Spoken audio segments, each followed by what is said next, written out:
رسول اکرم نور مجسم صلی اللہ علیہ وسلم ارشاد فرماتے ہیں صدقہ جو ہے اللہ جل جلالہ کے غضب کو بجھا دیتا ہے۔ آپ اندازہ لگائیں، صدقہ کرنا، یہ جو آپ راشن دے رہے ہیں یہ صدقہ ہی ہے، زکوٰۃ سے ہے تب بھی صدقہ ہے، اگر آپ نفلی سے کر رہے ہیں زکوٰۃ سے نہیں ہے تب بھی یہ صدقے کی حیثیت ہی رکھتا ہے۔ تو فرمایا کہ تم صدقہ کرو، یعنی مفہومی معنی کریں، اب جو حالات ہیں مسلمانوں کی ہیلپ کرو، ان کے گھر راشن بھیجو، نقدی بھیجو، ان کی ضروریات کو پورا کرو، یہ صدقے کی حیثیت ہے، اور اس کا فائدہ یہ ہوگا اللہ کے غضب کو یہ بجھا دیتا ہے۔ اور اوپر آیت نے بتایا کہ جب ایسے حالات ہوتے ہیں تو تمہارے غلط کردار کی وجہ سے ہوتے ہیں، جیسے اب کرونا کا مرض۔ اب رسول اکرم نور مجسم صلی اللہ علیہ وسلم ساتھ فرماتے ہیں، کتنی عظیم بات، فرمایا صدقہ کرو، یہ بری موت کو ٹال دیتا ہے۔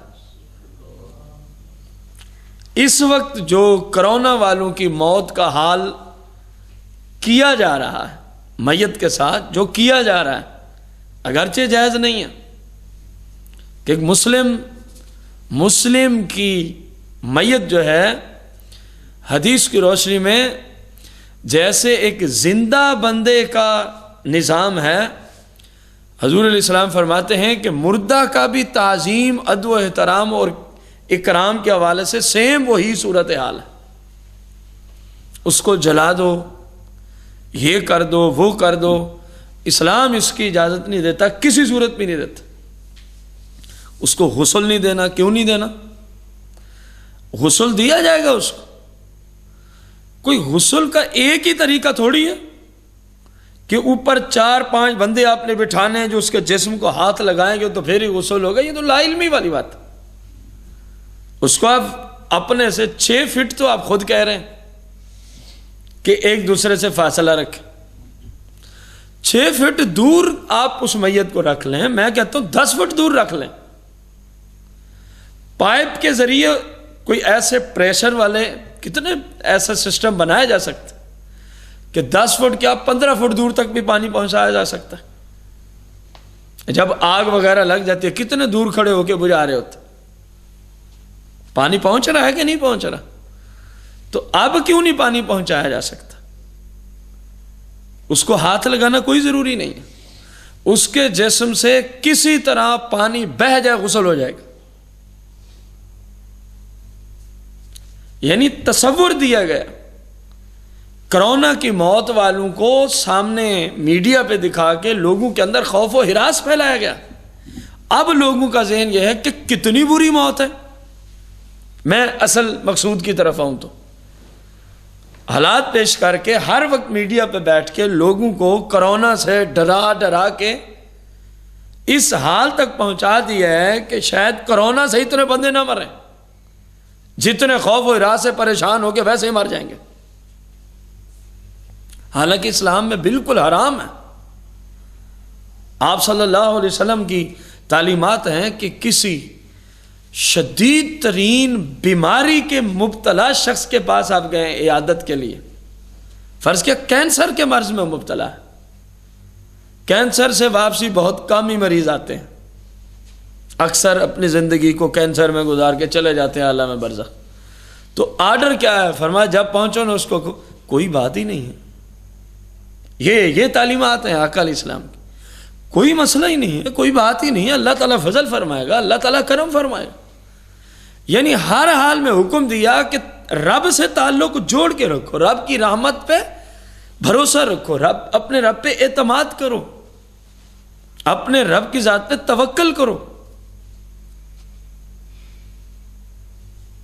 تو کاش کے میڈیا پہ بیٹھنے والے یہ دوست، یہ ہمارے قومی بھائی، کاش کہ اگر یہ بجائے ڈرانے کے، خوف و ہراس پھیلانے کے، حضور علیہ السلام کی احادیث پہ عمل کرتے اور لوگوں کے اندر اچھی اچھی باتیں پھیلاتے، اس معاملے میں اچھی اچھی نصیحتیں دیتے، لوگوں کو کہتے کچھ بھی نہیں ہوتا، تم مسلمان ہو وہی ہوگا جو رب تبارک و تعالیٰ کی مشیت سے ہوگا، پریشانی کی کوئی بات نہیں۔ ہاں جو اسلام سے احتیاطی تدابیر ٹکر نہیں لیتی وہ بتائیں ہیں، وہ احتیاط مسلمان کریں، اور مسلمان کر رہے ہیں احتیاط۔ تو اس کو ایک بری موت کے طور پہ پیش کیا جا رہا ہے، اس کو ورثاء کے حوالے نہیں کیا جاتا، کوئی چہرہ نہیں دیکھنے دیتا، فلاں فلاں۔ تو لوگوں کا تصور بن گیا ہے کرونا میں مرنا ایک بہت بڑی بری۔ تو حضور علیہ السلام نے 1400 سال پہلے تمہارے تصور کو بانپتے ہوئے اس کا بھی علاج عطا فرمایا ہے۔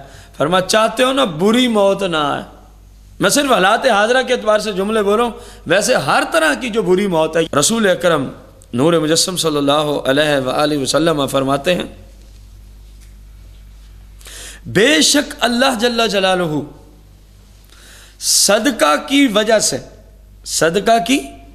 وجہ سے جملے ہیں بالصدقہ، حدیث کے اندر بالصدقہ کے طفیل، صدقہ کے توسل سے، صدقہ کے وسیلہ سے اللہ جل جلالہ بری موت کے 70 دروازے دور کر دیتا، ایک نہیں دو نہیں۔ اگر کسی کی بری موت اصل میں اسلام میں یہ ہے کہ کسی کا خاتمہ بالخیر نہ ہو، اس سے بری موت اور کوئی نہیں ہے۔ اگرچہ بہت سارے مسلمانوں کو اس چیز کی اب کوئی پرواہ نہیں رہی، اپنے ایمان کی حفاظت کی وہ ذرا برابر بھی انہیں کوئی خیال نہیں، لیکن احادیث میں بری موت جو ہے وہ بندے کا اسلام پر خاتمہ نہ ہو، دین و مذہب پہ خاتمہ نہ ہو، اس سے بڑی بری موت کوئی بھی نہیں۔ آپ دیکھیں فرمایا صدقہ کرو، اللہ بری موت کے 70 باب بند کر دے گا، ایک نہیں دو نہیں 70 دروازے بند ہو۔ تو گویا مسلمانوں کے راشن پیش کرو اور اپنے آپ سے بری موت کے 70 دروازے بند کرا لو، گارنٹی ہے، کیونکہ اس زبان اقدس سے کلمات نکلے ہیں جن کی زبان کو اپنے تو اپنے آپ کے جانی دشمن بھی کہتے ہیں، صادق بھی ہیں، امین بھی ہیں۔ آپ اندازہ لگا، بڑے بے ایمان تھے مشرکین مکہ، آپ کے شہید کرنے کے بڑے بڑے منصوبے بنائے، لیکن جب کبھی بات کی ہے کہ کیا وہ خلاف واقعہ بھی کوئی جملہ بولتے، کہا نہیں جو صادق ہے۔ بھلے بے ایمان تھے لیکن حضور کی صداقت اتنی اونچی تھی کہ کافروں کو بھی گواہی دینی پڑی حضور صادق ہے۔ حضور علیہ السلام مسلمان کے لیے تو پھر اتنا ہی کافی ہے۔ آپ نے بخاری میں قسم اٹھائی، اللہ کی قسم ہے، فرمایا میری زبان سے جو بھی نکلتا ہے صرف حق ہی نکلتا ہے۔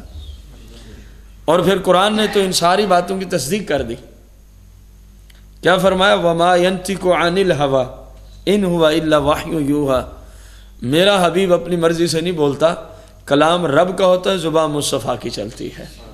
تو اس سے فرمایا اگر تو چاہتا ہے اے بندہ مومن کہ میری موت کے 70 دروازے بند ہو جائیں جو بری موت کے ہوتے ہیں، تو فرمایا پھر صدقہ کرو۔ پھر کیا کرو؟ تو جہاں تک مسلمان مجھے سن رہے ہیں یا بعد میں پیغام پہنچے، سب سے گزارش ہے اپنے آقا و مولا کی ان حدیث پہ عمل کرو، اور یقین جانیں امت میں ایک تعداد ہے جو الحمدللہ اس وقت صدقہ کر رہے ہیں، راشن کی دنیا میں، نقدی کی صورت میں، علاج معالجہ کی صورت۔ یہ ایسی عظیم نیکی، اس کی برکت سے کرونا دیکھنا بہت جلدی ختم ہو جائے گا، کیونکہ احادیث ہمیں بتا رہی ہیں۔ اور اعلیٰ حضرت رضی اللہ تعالیٰ عنہ سے ایک وبا کے ختم کرانے کے بارے میں سوال ہوا، اس ایک سوال پہ کئی صفحات پہ جواب دیا، حدیثیں ساری اسی مضمون کی، فرمایا یہ کرو یہ کرو یہ کرو یہ کرو، سب کے اندر صدقے کی ترغیب ہے، فرمایا یہ وبائیں دور ہو جائیں گی۔ اور آخر میں 2 حکایتیں بھی نقل کی ایمان افروز کہ جو مصیبت جان نہیں چھوڑتی تھی وہ صدقہ کرنے سے کیسے چلی گئی، کئی سالوں سے جان نہیں چھوڑتی تھی، اس کو تو ابھی چند مہینے ہوئے ہیں۔